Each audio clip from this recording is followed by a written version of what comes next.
Good afternoon, good evening, good morning. I'm glad that you're with us today for this meditation for this week. You'll notice that the baptismal font has been pulled out. We have the joy of the celebration this Sunday at 9 o'clock for a baptism. Baptism is always a time of celebration and a time of happiness. In baptism, it's a recognition that this child belongs to God, a recognition that this child is a part of a larger place than just the family. And in the United Methodist tradition of baptism, one of the great joys that we do is that we all take this vow as a congregation, as a member of this church, that child belongs to more than just the family of God, but belongs to your family. And that you take the vow that to help raise that child and to teach that child the ways of God, the ways of life, and to bring them and to walk with them on this road to the cross. And that's where we are in our gospel reading for this Sunday. We are in a continuation in the Gospel of Mark from where we were last Sunday. And it's Jesus walking towards Jerusalem, walking towards the cross and sharing life with the disciples along the way. So in this week's reading of the Gospel, the disciples, they come to Jesus and they're complaining.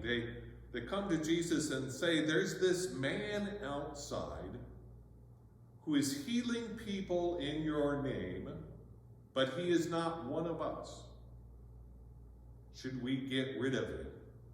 Should we tell him to stop? And Jesus says, no. Let the man be. It doesn't matter whether he's part of us or not. And Jesus says this, that if they're not against us, they are for us. Wow. That's a community building statement right there. Right?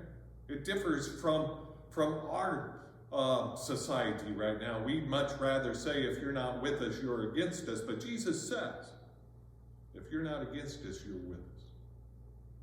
And what that tells me is that in this life in which we don't all live the same life, we don't all agree, does not mean that we are against one another. That because our theological understandings might be a little different, does not mean that we are against one another. But then we, like this child at the baptism, we all belong to the same family. And we're all walking towards the same place. We're all walking with Jesus towards the cross, towards Jerusalem, and what that means.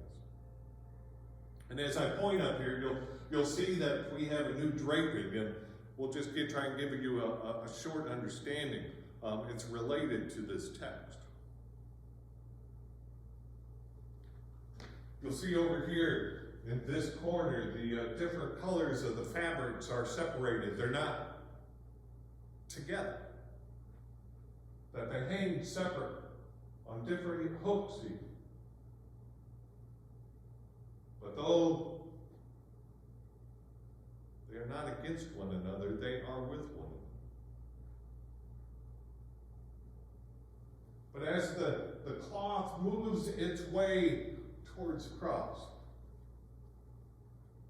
you'll notice that the cloth becomes entwined, that the looseness becomes more together, that once it reaches the top of the cross, that in fact it is a tight weave with one another. And that's our life as the family of Christ.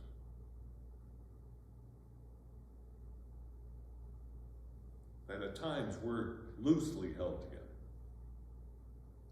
But as we move closer and closer to the cross, as we move closer and closer with one another to the ministries and the mission of the church, we indeed become more woven together.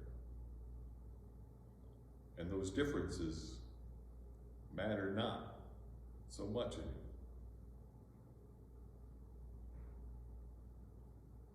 So my question for your meditation is, with this notion of if they're not against us, they are for us. Who can you now include in the group that is for you? How much bigger can you grow your family? And to understand that we are all walking towards the same space. So peace and amen.